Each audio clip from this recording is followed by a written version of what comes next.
এখন পর্যন্ত এটাকে আড়াল করবার জন্য যেই প্রচেষ্টা করেছে তার 10%ও যদি খুনিদেরকে জনতার সম্মুখে আনবার চেষ্টা করতো তাহলে এতদিনে খুনিরা ধরা পড়ে যেত। এই তদন্তকারী সংস্থাগুলো শহীদ ওসমান হাদির গুলিবিদ্ধ হওয়ার সময়, গুলিবিদ্ধ হওয়ার দিন রাত 12টায় আমাকে ফোন করে বলে যে শহীদ ওসমান হাদি যেখানে গুলিবিদ্ধ হয়েছে সেটার সিসি ফুটেজ আমি তার দিতে পারবো কিনা। তাইলে ওর কাজটা কি? ও কি করবে? ও তদন্ত সংস্থা কিসের জন্য ওইখানে বসে আছে? ওরে ট্যাক্সের টাকা দিয়ে কি আমরা বসায় রাখছি আমি সিসিটিভি ফুটেজ দিব এই জন্য? প্রিয় ভাইয়েরা, এরপরে রেজওয়ানা আপা এসে বলল যে 90% তদন্তের কাজ শেষ, মাত্র আর 10% আছে, এর জন্য 10টা দিন সময় লাগবে। 7 তারিখ পর্যন্ত তারা সময় চাইছিল শাহবাগ আইসা, আপনাদের মনে নাই? তারা 10 দিন সময় নেওয়ার পরে আমাদের সাথে কোনো ধরনের যোগাযোগ না করে হঠাৎ করে একদিন দেখি বিকালবেলা ডিবির পক্ষ থেকে সাংবাদিক সম্মেলন করা হচ্ছে চার্জশিট প্রকাশের জন্য, আমরা কেউ কিছু জানি না। আবার পরের দিন ডিবি থেকে বলা হয় চার্জশিট আদালতে প্রেরণ করা হয়েছে, আদালত বলে চার্জশিট পাই নাই। বিকাল 5টা পর্যন্ত এই ধরনের তালবাহানা করছে। তালবাহানা করার পরে আমরা ওইখানে বলেছি এই চার্জশিট আজকে না নিয়ে আমরা কেউ যাব না। রাত 10টা 45-এ আদালত থেকে চার্জশিট নিয়ে এরপরে আমরা বাসায় গিয়েছি। বাসায় গিয়ে চার্জশিট খুলে দেখি আল্লাহ কি অবস্থা। মানে এই চার্জশিটে এই খুনের পিছনে কারা রয়েছে তাদের কোনো ধরনের নাম গন্ধ এই চার্জশিটের মধ্যে নাই। এই চার্জশিটের মধ্যে একজন কমিশনারকে, ওয়ার্ড কমিশনারকে মাস্টারমাইন্ড বানানো হয়েছে না? এই মাস্টারমাইন্ড কোথা থেকে এই খুনের সাথে যুক্ত হয়েছে তার কোনো তথ্য এই চার্জশিটের মধ্যে নাই। এই চার্জশিটের মধ্যে খুনি সে যে আওয়ামী লীগের হানিফের সাথে যে তার সিঙ্গাপুরে বৈঠক হয়েছে সেই ব্যাপারে এইখানে কোনো তথ্য নাই। এইখানে এই খুনি চক্রের সাথে যারা আমাদের সেন্টারে এসেছিল, ইনকিলাব সেন্টারে, তাদের অনেকের ব্যাপারে সুস্পষ্ট কোনো তথ্য নাই। এই চার্জশিট যদি গ্রহণ করা হইতো তাহলে বাংলাদেশে শহীদ ওসমান হাদির হত্যার ব্যাপারে কারো কোনো শাস্তিই হইতো না। কারণ যেই দুইজনকে চিহ্নিত করা হয়েছে তাদেরকে এখন পর্যন্ত দেশের অভ্যন্তরে খুঁজে পাওয়া যায় নাই। তার মানে সরকার পুরো বিষয়টাকে ধামাচাপা দিয়ে দিত। আমরা আদালতে গিয়ে সেই চার্জশিটের ব্যাপারে নারাজি দিয়েছি। আমরা বলেছি এই চার্জশিট আমরা মানি না। যতক্ষণ পর্যন্ত এই খুনের পেছনে যারা রয়েছে তাদেরকে জনতার সম্মুখে বিচারের মুখোমুখি করা না হবে ততদিন পর্যন্ত এই চার্জশিট আমরা গ্রহণ করব না। পরবর্তী সময়ে ডিবির কাছ থেকে নিয়ে সিআইডির কাছে এই চার্জশিটের জন্য তাদের কাছে তদন্তের ভার দেওয়া হয়েছে। সিআইডি এখন প্রতিনিয়ত তদন্তের তারিখ পেছাচ্ছে। চার্জশিট দাখিলের মানে তার তদন্ত আর শেষ হয় না এবং কিয়ামত পর্যন্ত সম্ভবত এই তদন্ত শেষ হবেও না। যার কারণে আমরা মনে করছি যে জাতিসংঘের অধীনেই শহীদ শরীফ ওসমান হাদির তদন্ত নিশ্চিত করতে হবে। আমাদের অপশন 3টা। নাম্বার 1, জাতিসংঘের অধীনে, জাতিসংঘের তত্ত্বাবধানে শহীদ ওসমান হাদির হত্যার তদন্ত করতে হবে। আমাদের দাবি 2, জাতিসংঘের অধীনে শহীদ ওসমান হাদির হত্যার তদন্ত করতে হবে।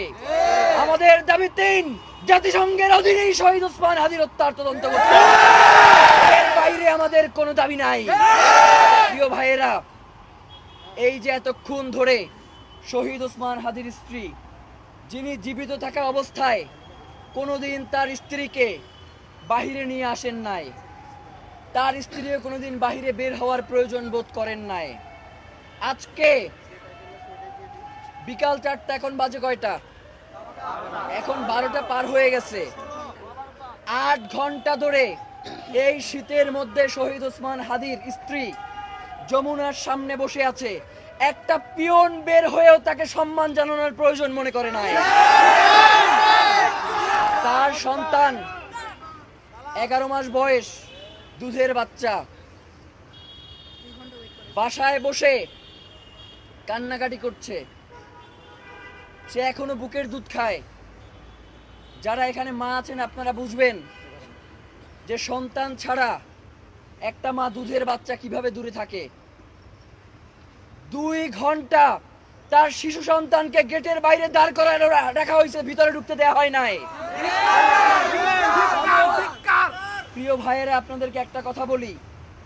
একটু আগে প্রেস সেক্রেটারির মাধ্যমে একটা স্ট্যাটাস এসেছে যে সরকার নাকি অলরেডি জাতিসংঘের এই তত্ত্বাবধানে যাতে শহীদ ওসমান হাদির হত্যার বিচার হয়, তদন্ত হয়, সেটা নিশ্চিত করবার জন্য তারা অতি দ্রুত পদক্ষেপ নেবেন। এই সরকারি শহীদ ওসমান হাদির হত্যার বিচার তার মেয়াদের আগে করবার জন্য অঙ্গীকার করছিল না? সে সেই ব্যাপারে কোনো কিছু করতে পারছে? এখন কি তার এই স্ট্যাটাসে আশ্বস্ত হয়ে আমরা বাসায় ফিরে যাব? যতক্ষণ পর্যন্ত এই চিঠি ইস্যু না হবে ততক্ষণ পর্যন্ত আমরা রাজপথে থাকব।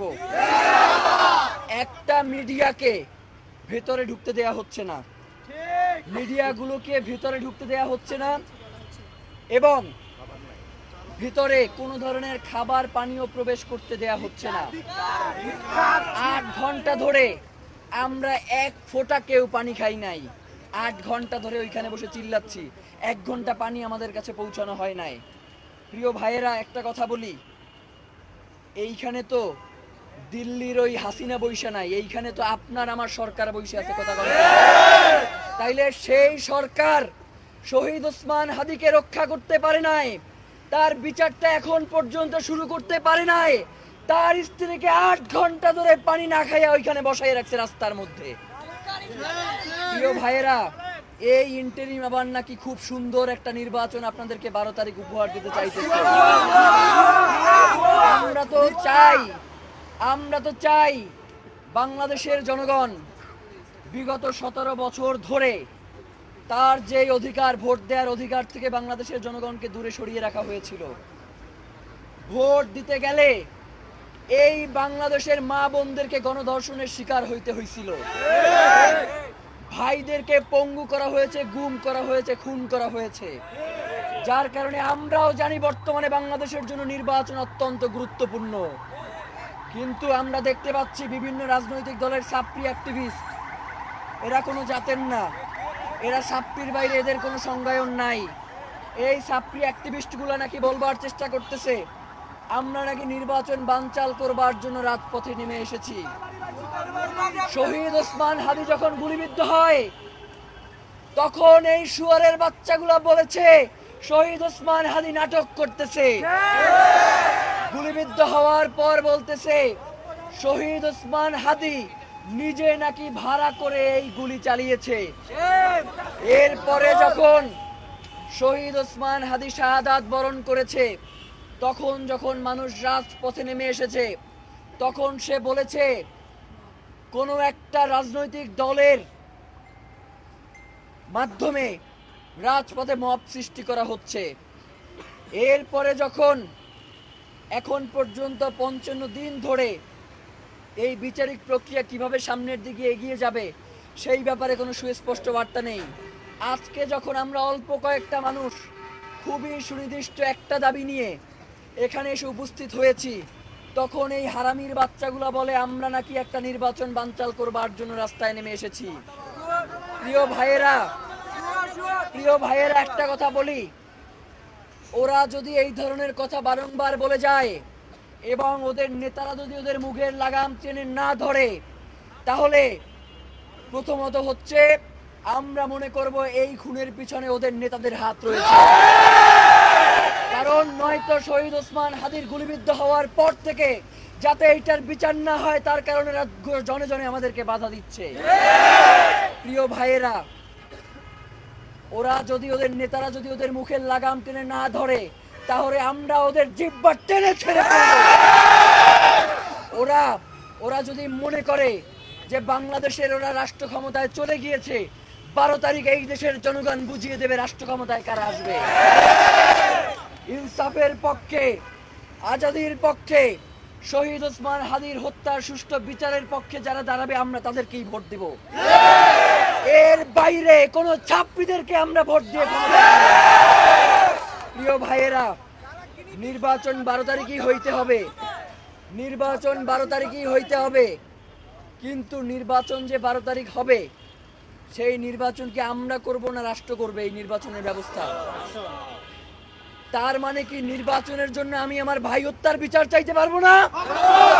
শহীদ ওসমান হাদির স্ত্রী তার স্বামীর বিচার চাইতে পারবে না হত্যার? তার দুধের শিশু এখন এইখানে এসে বসে আছে যমুনার ভিতরে, সে তার বাবা হত্যার বিচার চাইতে পারবে না? তার কাছে নির্বাচন গুরুত্বপূর্ণ নাকি তার বাবার হত্যার বিচার নিশ্চিত করা গুরুত্বপূর্ণ? প্রত্যেকের কাছে নির্বাচন গুরুত্বপূর্ণ না। শহীদ ওসমান হাদির সন্তানের কাছে তার বাবার হত্যার বিচার গুরুত্বপূর্ণ। আবার এই আপনারা যারা সামনে বসে আছেন, দীর্ঘ 17 বছর ধরে আপনারা কেউ ভোট দিতে পারেন নাই, যার কারণে আপনাদের জন্য নির্বাচনটা অনেক গুরুত্বপূর্ণ। কিন্তু যারা এই নির্বাচন এবং বিচারকে পরস্পরকে মুখোমুখি করবার চেষ্টা করছে, আমরা তো মনে করি ওরা নির্বাচনও চায় না, বিচারও চায় না। প্রিয় ভাইয়েরা, এই বাংলাদেশে 12 তারিখে নির্বাচনও হবে। আবার জাতিসংঘের তত্ত্বাবধানে শহীদ ওসমান হাদির তদন্ত নিশ্চিত না করা পর্যন্ত আমরা রাজপথেও থাকবো, দুইটাই একসাথে চলবে। প্রয়োজনে এইখান থেকেই আমরা 12 তারিখে ভোট দিতে প্রয়োজনে যাব এবং ভোট কেন্দ্রগুলোতে যাতে কোনো ধরনের অপ্রীতিকর পরিস্থিতি তৈরি না হয় সেটার ব্যাপারে আমরা ব্যবস্থা গ্রহণ করব, কিন্তু রাজপথ ছেড়ে আমরা কোথাও যাব না। প্রিয় ভাইয়েরা, আপনাদের কি খুব কষ্ট হবে রাজপথে থাকতে? শহীদ ওসমান হাদি যদি আপনার জায়গায় থাকতো, সে কি আপনাকে ছেড়ে একা চলে যাইতো?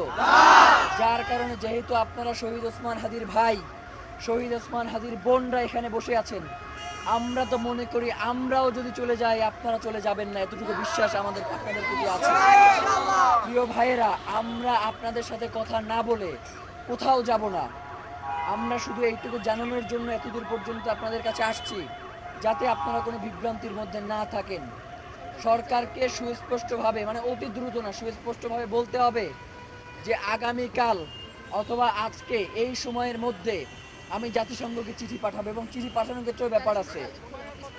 জাতিসংঘের আগামীকালকে অফিস খোলা আছে, চাইলেই তারা এই আগামীকালকে এই চিঠি প্রেরণ করতে পারবে, ইস্যু করতে পারবে।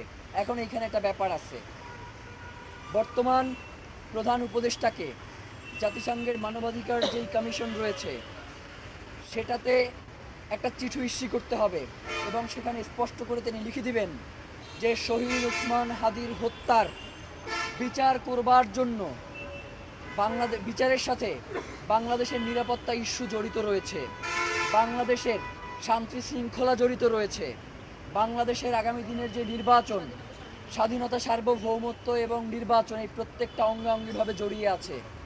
যার কারণে শহীদ ওসমান হাদির হত্যার তদন্তটা অতি দ্রুত হওয়া প্রয়োজন।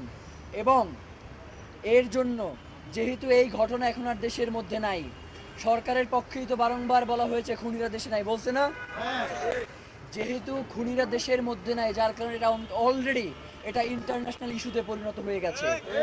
যার কারণে আমরা মনে করছি যেহেতু এটা একটা আন্তর্জাতিক ইস্যুতে পরিণত হয়েছে, যার কারণে আন্তর্জাতিকভাবেই এর সমাধান করতে হবে। যার কারণে জাতিসংঘের মাধ্যমে শহীদ ওসমান হাদির তদন্ত নিশ্চিত করতে হবে। আমরা জাতিসংঘকে বিচার করতে বলতেছি না, জাতিসংঘকে এটা তদন্ত করে দেওয়ার জন্য বলতেছি। এই ছাত্রীগুলো এতটাই মেধাহীন, ওরা জানেও না যে আমরা কি বলতে চাই, ওরা নিজেরাও কিছু জানে না, নিজেরা কিছু শেখবারও চেষ্টা করে না। আমরা জাতিসংঘের কাছে আহ্বান জানাচ্ছি, যেভাবে জাতিসংঘ জুলাই গণ অভ্যুত্থানে আমাদের যে সকল ভাই এবং বোনেরা শহীদ হয়েছিলেন তাদের ব্যাপারে জাতিসংঘ একটা তদন্ত রিপোর্ট দাখিল করেছে না, আমরা চাই জাতিসংঘ শহীদ ওসমান হাদির ব্যাপারেও এই ধরনের একটা তদন্ত কার্যক্রম পরিচালনা করুক, এবং এটাতে ডক্টর ইউনূস সাহেব সরাসরি এখানে হস্তক্ষেপ করুক। ডক্টর ইউনূস